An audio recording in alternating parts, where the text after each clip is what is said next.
Hello everyone and welcome back to my channel. If you're new here, hi, my name's Claire and this is Yoli. I make videos all about houseplant care, sharing tips and tricks I've learnt over the years to help keep your plants happy and healthy. And I guess this is kind of like the ultimate favourites video. For the purpose of this, I've given myself the ultimatum of if I could only own 15 plants, it was going to be 10, but I decided to make it 15 because that was too difficult. If I could only own 15 plants, what would they be and why? So I'm going to take you through my kind of top of all time 15 plants, show you them, tell you why I've picked them, and yeah, I hope you enjoy it. Let's get into it.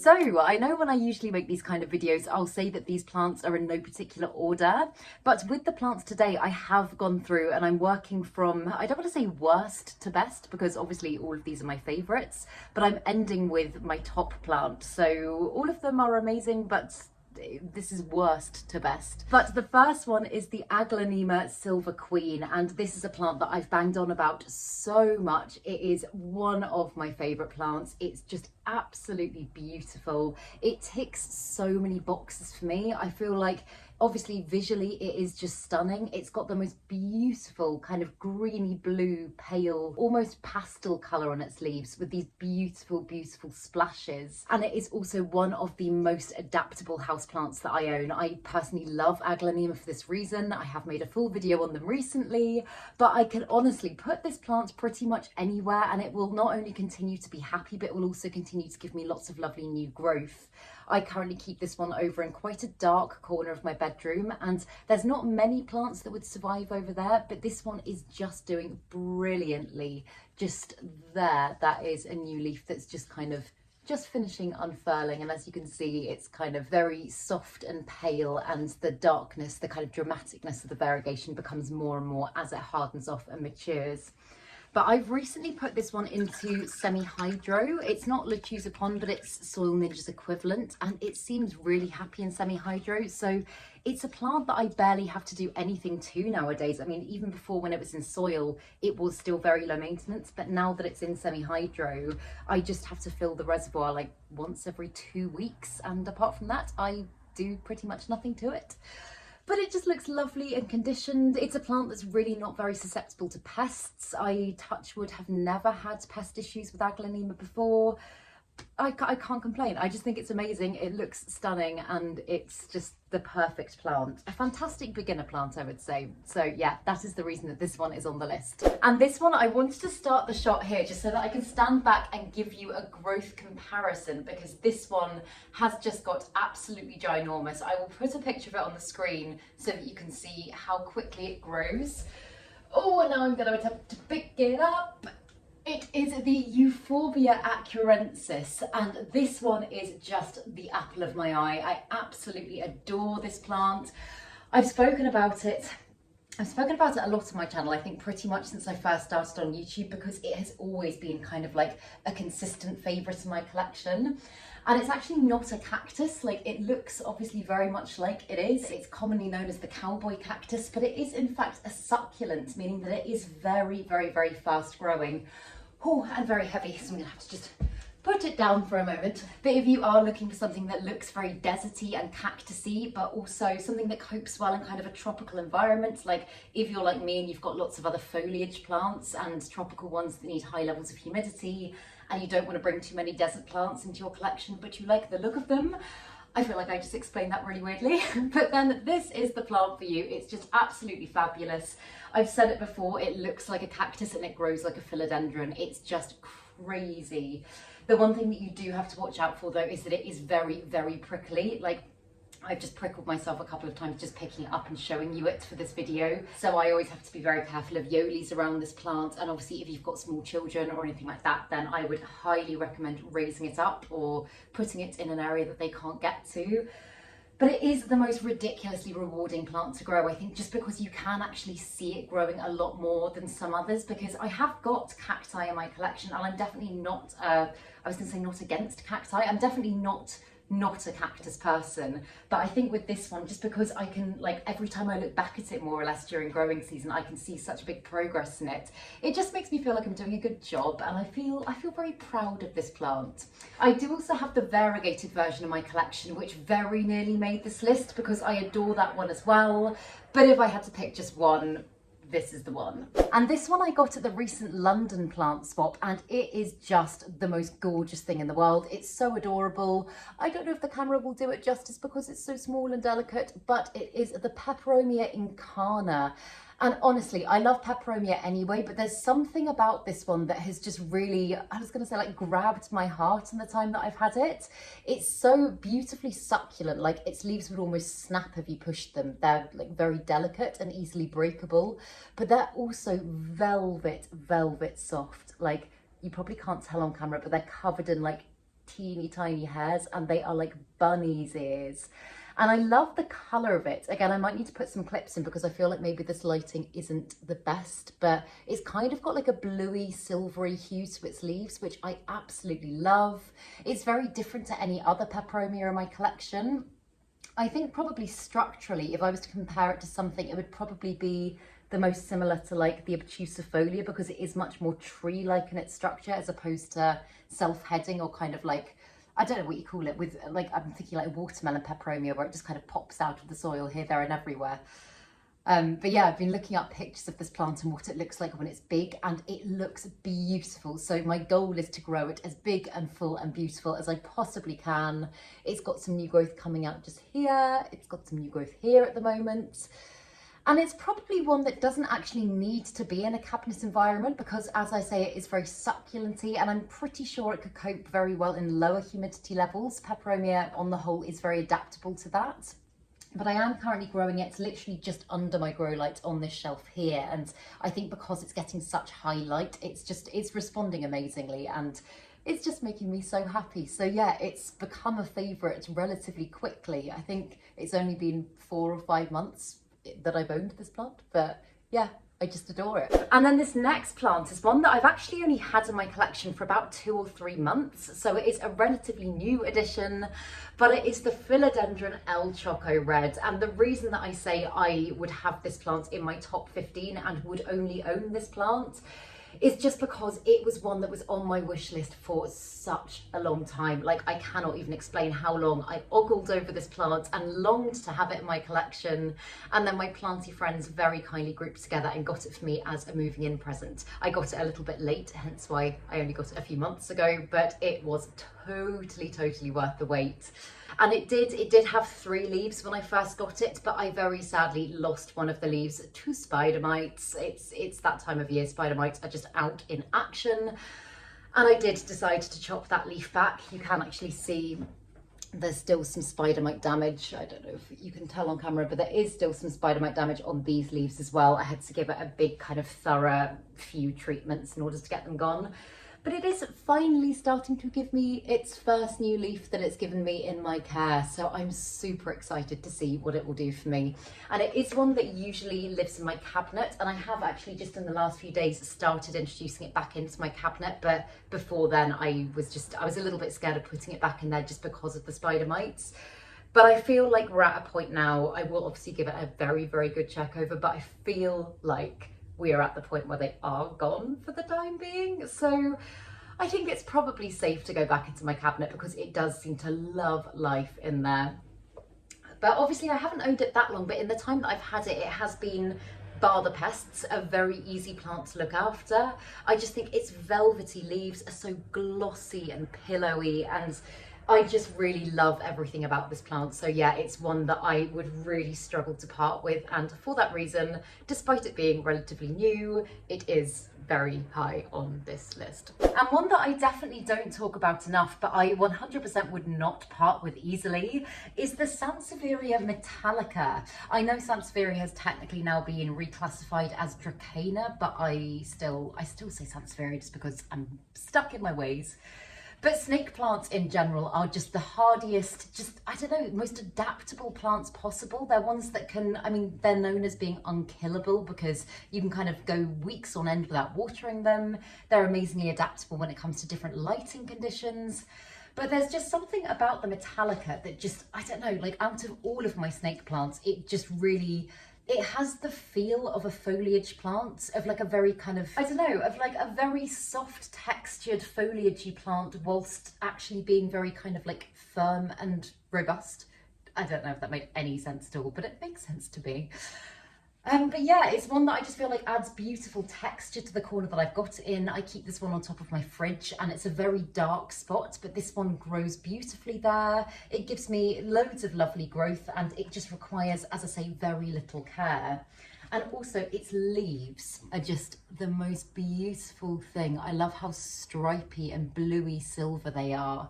And that is something that typically you don't tend to get as much in snake plants. I know you can get some beautiful varieties such as the Moonshine as well. That's another one that I would love to always have in my collection.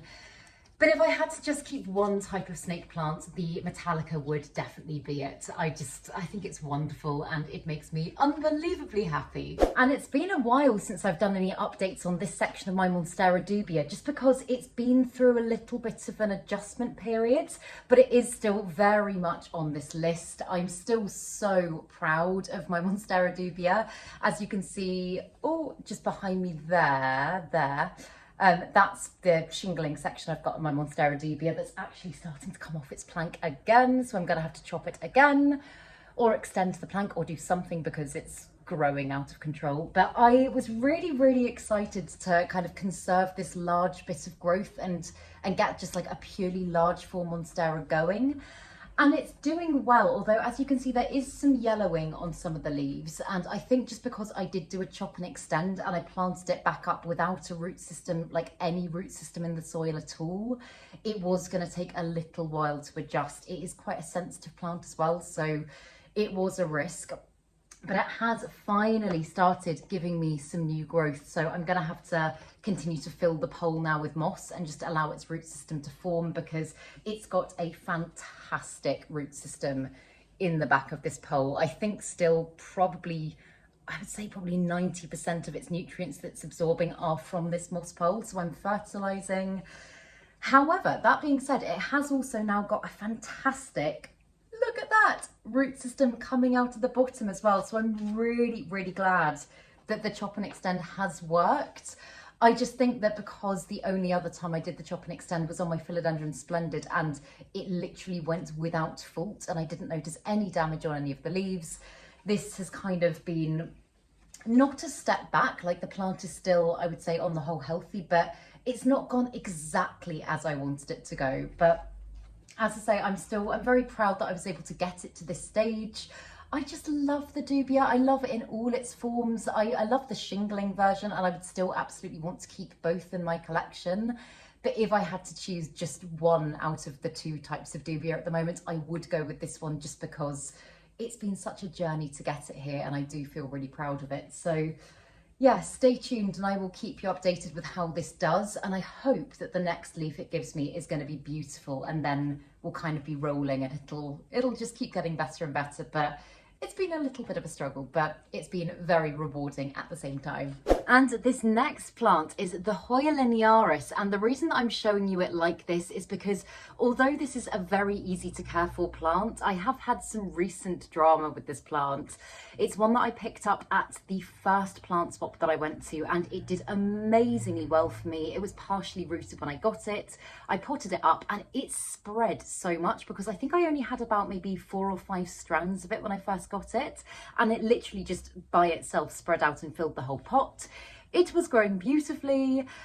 And then about 2 months ago, I found mealybugs on the mother plant and this is completely my own fault. I didn't treat them as thoroughly as I should have done. I focused very much on the top of the plants where I could see lots of mealybugs. It got worse and worse and worse to the point that I had to take loads of cuttings if I wanted to save it. And this is what I'm left with. I've got a couple of other propagations around a similar size, just dotted about my flat. And touch wood, I've had no mealybugs since. So I'm thinking probably, just having a look at the roots, as you can see, it has got, oh, it's dripping a lot. It's got a fairly decent root system. I would say probably in the next maybe 4 or 5 weeks it would be ready to be potted up and I can start it again and I can get my beautiful plant back. Hoyas are for some reason just really susceptible to mealybugs, and I think because the Linearis, because all of its leaves are so, I don't know, like you can't really see in all the gaps as easy as you can some that have got a bigger, I was going to say wingspan, a bigger surface area. Wingspan is definitely not the right word. But yeah, you can't always tell as easily when you've got mealybugs, and I should have just been more vigilant with my checking and treating. So I am starting again, but although I don't want to be starting again, I almost don't mind because it is such a rewarding plant to grow. It's just one that I'm happy that I've been able to save, and I 100% always would want to be in my collection. I just think the texture of it is beautiful. Again, you can't fully appreciate it when it's not a big, huge plant. If I can find a clip or a picture of it when it was a big plant, I'll put that on the screen so that you can see it. But it is just one that's been a constant favourite in my collection, and I just really love, and I know it's a relatively common house plant, but for me, it just ticks all the boxes. It makes me very happy, and I'm excited to get this one back to the state it was before. And this is annoying. I've actually just found spider mites on this plant as I was bringing it over to show you. But it is my gorgeous, massive bird of paradise that I got, I think, a year and a half, 2 years ago, maybe. I'll put a comparison picture on the screen because it has grown an insane amount in the time that I've had it. And it's a plant that I just cannot imagine not having in my collection. I find it so amazingly rewarding to grow. I love watching it when its big new leaves unfurl. It has currently got two that are like just, I say in the process of unfurling, have pretty much just unfurled. And on the whole, it has been a very easy one as well. I've had to do very little in order to keep this plant happy. It's fairly drought tolerant, although it's not the fastest grower in the world. And I know I have said this before, but although it's not the fastest grower, when it does give you new growth, I think because its new growth is so big and dramatic and kind of significant, it makes it feel like it is a fast grower because the growth changes the appearance of the plant so much. But yeah, this is actually a plant that I don't think in the time I've had it has ever had pests. And I know that it is kind of like pest season at the moment. I've had spider mites on a couple of plants recently, and I've just noticed that there's a bit of yellowing on some of the leaves. I'll put some closer clips in so you can see, but that is very out of character for this plant.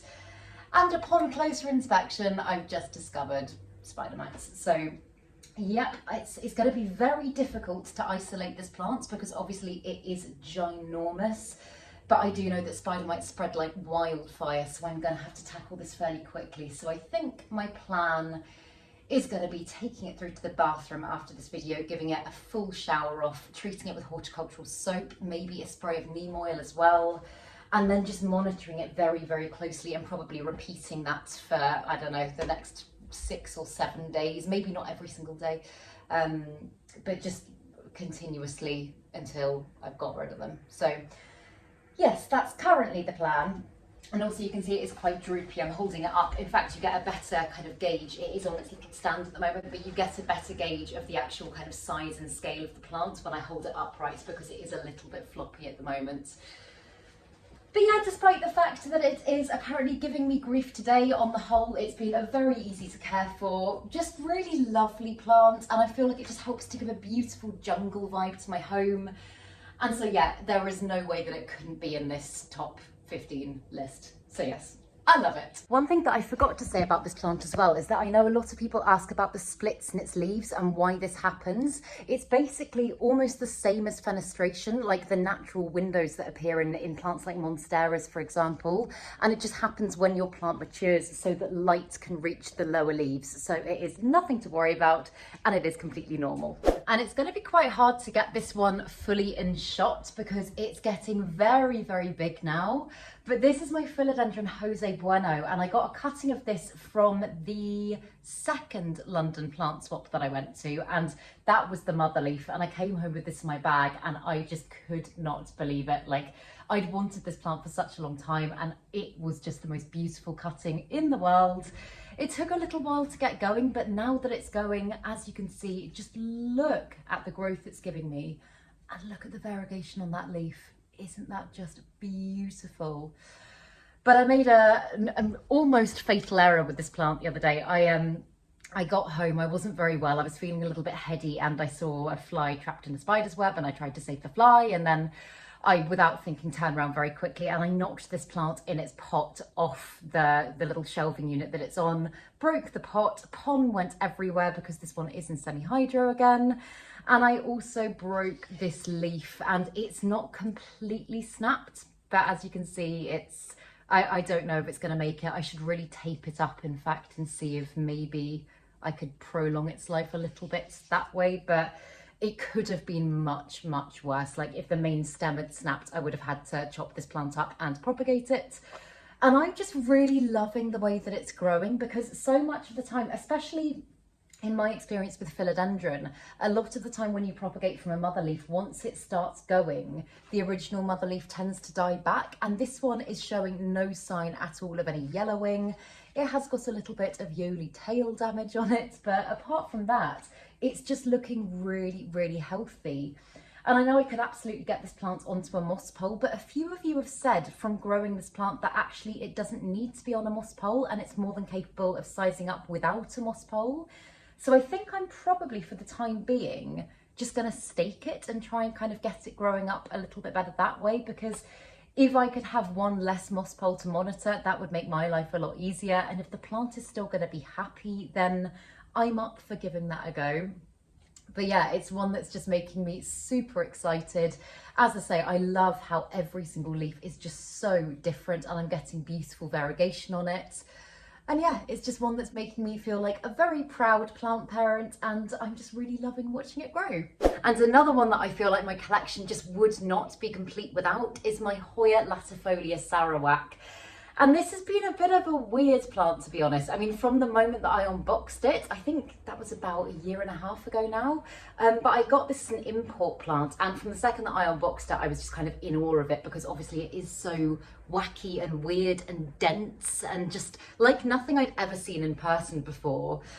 But it's also just been a little bit strange in its growth, because it came with these 3 leaves and those were the only ones it had when I first got it. And as you can see, it has given me 1 other leaf in the time that I've owned it. And recently it shot out this big tendril here, and it did have some leaves on it. And I thought maybe if I trellis it, then maybe that will kind of encourage some leafage to start happening. And so I did wrap it around a big kind of bamboo cane extension, and I don't know what happened, but I suspect it has something to do with Yoli's tail. A few of the little leaves were hit off, and I just realised that it was going to be very kind of tendrily and maybe not, like, I don't know, not grow that nicely. So I did take some cuttings of the big tendril and I've got them in a prop box. They are rooting. One of them has now got leaves, which is very exciting. And I'm hoping that by making that chop, it will have just encouraged some energy back down into the rest of the plant for it to start doing stuff for me down in this area, because I would love to get it bushing out a little bit if I possibly can. And it has got a very, very, very small start of a leaf just there. So I'm really hoping that maybe, I don't really know, maybe in the next month, it might start turning into something a little bit more big and dramatic. It is, in my experience, a very slow growing Hoya. And some of my Hoyas that are kind of a little bit bigger and chunkier are quite fast. But in the time that I've had it, obviously it hasn't done a huge amount for me. But it is one that I do just like, I know with some other very slow growing plants, it can be quite easy to, I don't know, get a little bit bored of them, feel like you're putting in a lot of effort and you're not getting much back. Whereas with this one, I don't know what it is about it, but it just makes me feel really proud to own, and I still really appreciate it, even if it's not doing a huge amount for me. So it's one that I was going to say is keeping me on my toes.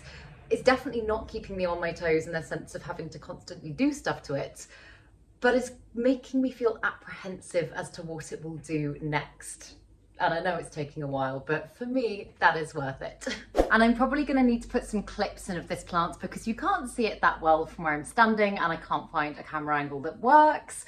But it is the Pothos Marble Queen. And I know this is a really, really common house plant, but it is one that just has always brought me so much joy. It's again a very easy care one, but it's high on this list for a very good reason, because it is just such a beautiful, rewarding plant to grow. Its foliage is gorgeous, I think, because it's got such kind of cool, splashy variegation. It's very unpredictable. I just love seeing kind of like what leaf it's going to give me next, because they're all so different. They're almost like fingerprints. And obviously you can grow this on a moss pole and kind of get its leaves to size up a lot, but you can also absolutely just grow it as a trailing or hanging plant. And I just love having kind of like the flexibility with the plant to be able to kind of train it to grow different ways. And I personally just love how I've got this one growing up the beam in my flat. I think it kind of helps to add lots of height to the room. It helps me to appreciate the plant. The plant just seems really happy as well. It's another one that you can put in pretty much any lighting conditions, so long as you do the acclimation slowly, and it will adjust. Obviously saying that it does need some natural light in order to grow, but it is one that's very adaptable to growing in lower lighting conditions. I just think it is all round the most fantastic plant, and if I was to have a very limited plant collection, I definitely couldn't have that collection, or I feel like my collection wouldn't be complete without having a marble queen in my collection. So yeah, it's one that I definitely wouldn't part with. If my house was burning down, I would run and grab this plant very quickly. Yeah, it's just an amazing one and I adore it. And then this one's another one that I got at the London plant swap. So I think I'm right in saying about 4 or 5 months ago. I'll put it on the screen. But it has just brought me an unbelievable amount of joy in the time that I've owned it. It is the Alocasia sinewata, and I just think its leaves are the most beautiful thing ever. I just think they are stunning. I love the texture of them. I love all the colours in them. I love how they look so alien and weird. It's kind of similar to the dragon scale. And I know I said this when I first got the plants, but it looks quite similar to the dragon scale. But for me, it's just, I don't know, the glossiness of it is just something that the dragon scale doesn't have, or doesn't have in the same way. And it's just, I don't know, it just blows my mind. It doesn't even look real. And this one did take a little bit of adjusting when I first got it. I brought it home and it came with a beautiful, beautiful leaf, and that leaf died off, I think, within the first kind of 2 or 3 weeks of me owning the plant. It gave me this little one that at the time wasn't looking that good, but it has bounced back.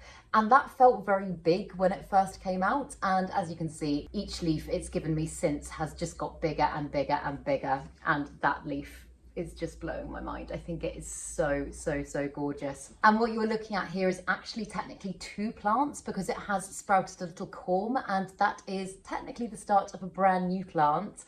And also, if you look into the cup there, you can see it is starting to push out another baby plant as well. So I'm gonna have 3 plants in 1 cup very soon. So I think I am gonna have to do some division and separation, or just put it in a much bigger container, because currently I have, surprise, surprise, put it into semi-hydro. This one's in Lechuza Pond, and I've just got it in a plastic cup with no drainage, and I just fill its reservoir this way.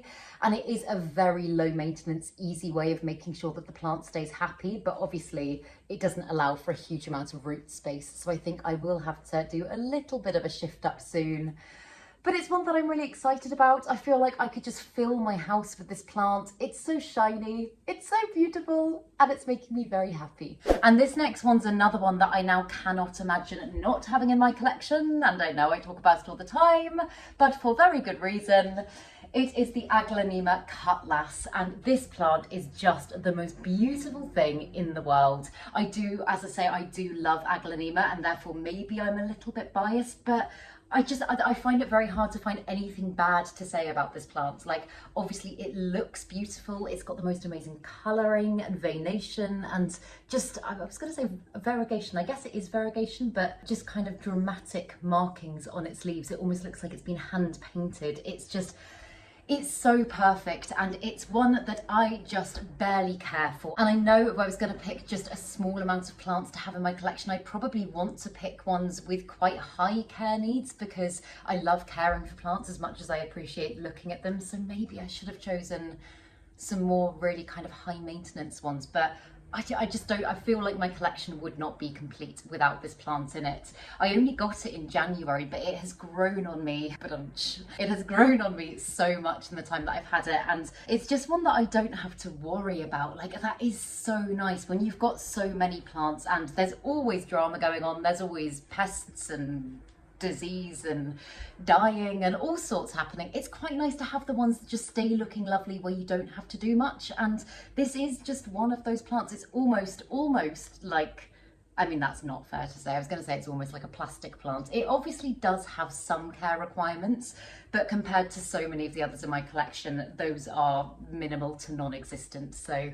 yeah, I just think it's so pretty. I love it here on my kitchen counter as well. I think it just adds some lovely greenery and texture without getting in the way. It's been knocked about a bit, but it's very robust. It doesn't give me any drama, and I just think it is great. And I've banged on about this next plant a lot for very good reason, because it is just perfect.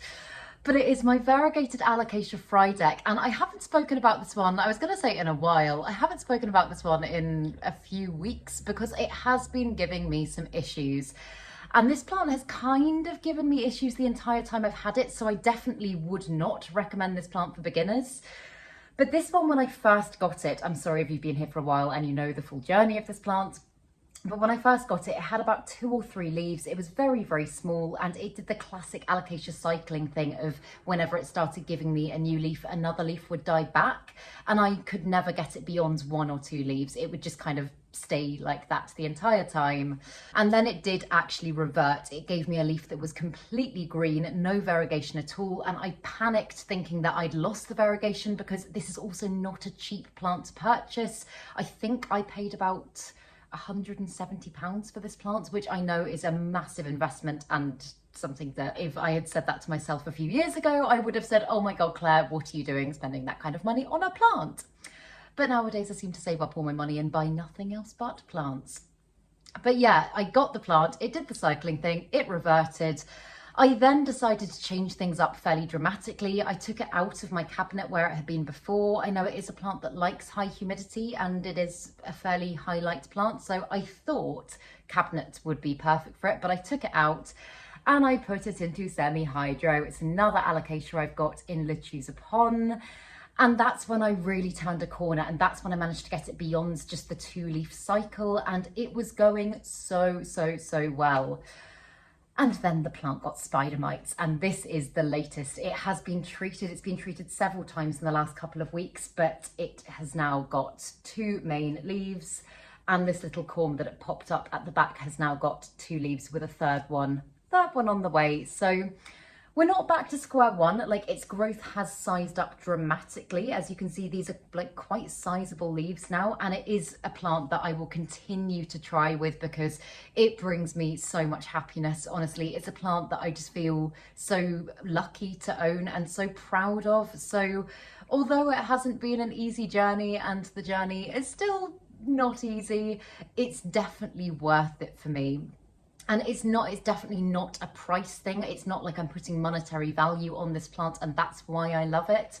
It's one that I'd loved for a really long time, so I did decide to make the investment in it, because I've got some plants in my collection that cost a couple of pounds, or I got as a cutting from a friend, and those ones, some of those ones you will have seen on this list or will see on this list, because they are all equally special to me. It's definitely not about the money. But yeah, this has been a little bit of a struggle plant, but it is one that I've definitely turned a corner with. I do feel like I know a lot better than I did. It's been a lot of trial and error, but nonetheless, it is the most beautiful plant. It's got the most stunning variegation, and like, if you just look at its leaves, all of the different shades of green in there, it almost looks too good to be real. So yeah, it's one that I love. It's one that challenges me on a daily basis, but I'm sure makes me a better plant parent. And yeah, that is why this one has made it onto the list. And finally, number 1 on this list is my Philodendron Splendid, and she's so big I can barely fit her all in shot currently because she is growing like a weed. But I just love the Philodendron Splendid more than anything in the world. This plant started as a 1-leaf cutting that I got at the very first plant swap that I went to. I was so excited to finally get this plant because I'd wanted it for ages, and this is the first one that I tried the chop and extend on. I know I mentioned earlier with my Monstera Dubia that I'd had a little bit of a roller coaster ride whilst doing the chop and extend, but this one, touch wood, has coped amazingly, and it has just given me the most beautiful growth since I've done it. That was its most recent leaf, and as you can tell, it's just stunning. It's still, if you look at the back of the leaf, it's still got the beautiful kind of redness of the verrucosum to it, because it is a melanochrysum verrucosum hybrid. it's still got that gorgeous pinkness to it that fades as the leaf matures. And it is also already getting ready to give me a brand new leaf. So yeah, although this plant hasn't been drama free, as you can tell, I have got a little bit of sunburn on this leaf here. It flopped over when it was dehydrated and it pushed up against the window and it got burnt. It's also had spider mites fairly recently. I feel like a lot of my plants have kind of had pest issues recently, but as I say, it is that time of year.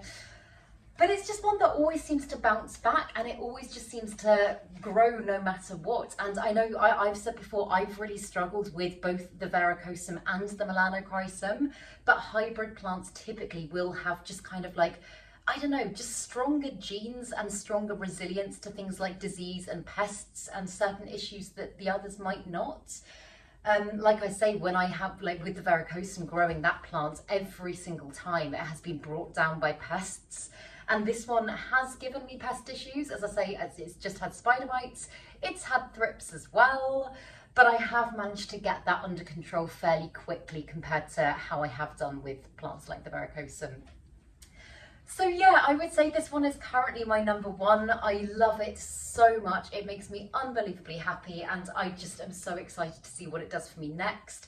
It's currently height-wise up to here on me, and I would love to just grow it bigger and bigger and bigger and get it huge because it brings me so much joy.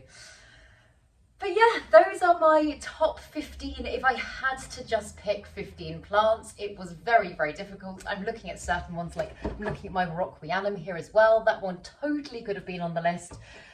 But if I'm being really, really finicky, those are the ones that I would choose. So yeah, please do let me know down in the comments what some of yours would be. I'd be so interested to know. And I really hope that you enjoyed this video, and if you did, please make sure to give it a thumbs up, subscribe to my channel, have a lovely day, and I will see you in the next video.